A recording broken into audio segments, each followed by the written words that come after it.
जय जय श्री राधे। आज की कहानी का नाम है संत आशीर्वाद का ऋण। आइए कहानी शुरू करते हैं। एक बार महर्षि नारद वैकुंठ की यात्रा पर जा रहे थे। नारद जी को रास्ते में एक औरत मिली और बोली, मुनिवर, आप प्राय भगवान नारायण से मिलने जाते हैं।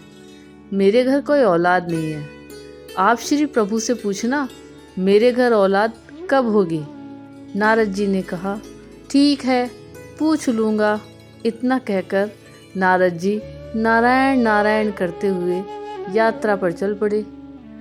बैकुंठ पहुंचकर श्री नारायण जी ने नारद जी से जब कुशलता पूछी तो नारद जी बोले, जब मैं आ रहा था तो रास्ते में एक औरत जिसके घर कोई औलाद नहीं है, उसने मुझे आपसे पूछने को कहा है कि उसके घर औलाद कब होगी।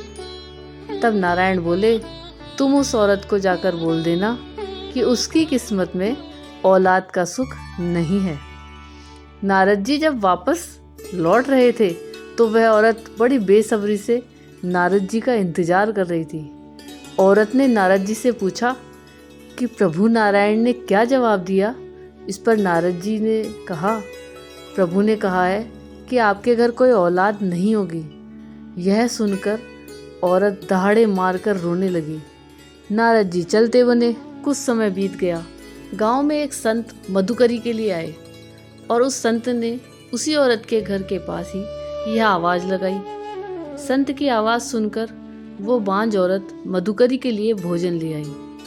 दान पाकर संत ने उसे पुत्रवती होने का आशीर्वाद दिया और जैसा उस संत ने कहा था वैसा ही हुआ। उस औरत के घर एक बेटा पैदा हुआ। उस औरत ने बेटे की खुशी में गरीबों में खाना बांटा और ढोल बजवाए। कुछ वर्षों बाद जब नारद जी पुनः वहाँ से गुजरे तो वह औरत कहने लगी, क्यों नारद जी, आप तो हर समय नारायण नारायण करते रहते हैं। आपने तो कहा था कि मेरे घर औलाद नहीं होगी। यह देखो मेरा राजकुमार बेटा। फिर उस औरत ने उस संत के बारे में भी बताया। नारद जी को इस बात का जवाब चाहिए था कि यह कैसे हो गया। वह जल्दी जल्दी नारायण की धाम की ओर गए और प्रभु से ये बात कही कि आपने तो कहा था उस औरत के घर औलाद नहीं होगी। क्या उस संत में आपसे भी ज़्यादा शक्ति है। नारायण भगवान बोले, आज मेरी तबीयत कुछ ठीक नहीं है। मैं आपकी बात का जवाब बाद में दूंगा। पहले आप मेरे लिए औषधि का इंतजाम कीजिए। नारद जी बोले, आज्ञा दीजिए प्रभु। श्री नारायण बोले, नारद जी, आप भूलोक जाइए और एक कटोरी रक्त लेकर आइए। नारद जी कभी इधर कभी उधर घूमते रहे पर प्याले भर रक्त नहीं मिला। उल्टा लोग उपहास करते कि नारायण बीमार है। चलते चलते नारद जी किसी जंगल में पहुंचे। वहां पर वही संत मिले जिसने उस औरत को बेटे का आशीर्वाद दिया था। वो संत नारद जी को पहचानते थे। उन्होंने कहा, अरे नारद जी, आप इस जंगल में इस समय क्या कर रहे हैं। इस पर नारद जी ने जवाब दिया, मुझे प्रभु ने किसी इंसान का रक्त लाने को कहा है।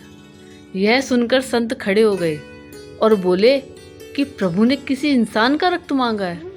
उसने कहा, आपके पास कोई छुरी या चाकू है।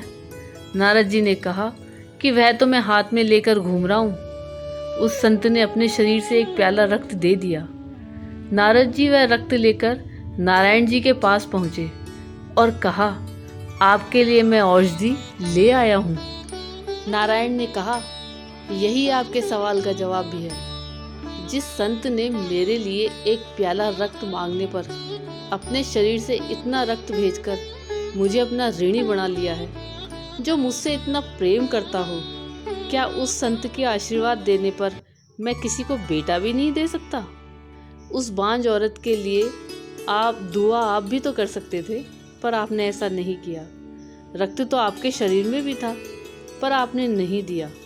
मनुष्य का भाग्य केवल पारबध्य से निर्मित नहीं होता है, अपितु सद्कर्म और आशीर्वाद से भी प्रभावित होता है। यह कहानी आपको कैसी लगी, यह कमेंट्स करके जरूर बताइएगा और चैनल पे नए हो तो सब्सक्राइब जरूर कीजिएगा बेल आइकन के साथ। जय जय श्री राधे।